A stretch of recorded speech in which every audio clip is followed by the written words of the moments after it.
كيف أناقش قانون التعاضديات والجزائر تنتظرها تحديات أكبر من تحدي تعديل الدستور، لأن الدساتير السابقة تم تعديلها والدساتير اللاحقة سيتم تعديلها أيضا على مقاس الرؤساء. كل رئيس جزائري بدستور، والولايات المتحدة لم تغير دستورها منذ 1780، وسيتم تغيير القوانين والوزراء والولاة والسفراء دون تغيير الذهنيات والممارسات، لأن منظومة السلطة في الجزائر كانت ولا تزال دائما مبنية على الرداءة قبل الجدارة والاستحقاق. فتركيا بعد 10 سنوات من حكم أردوغان أصبحت في الترتيب 16 عالميا بدل الترتيب 111 اقتصاديا، وأنهى ديون تركيا بدون بترول.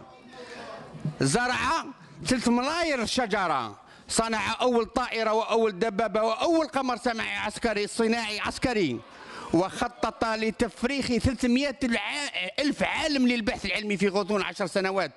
كل هذه الإنجازات بدون بترول، وأين الجزائر من هذه التحديات؟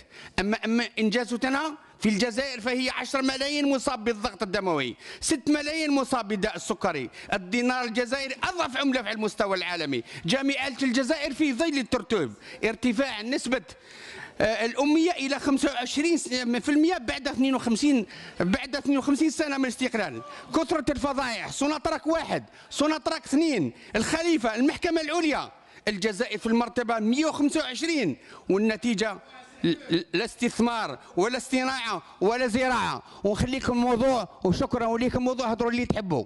شكرا.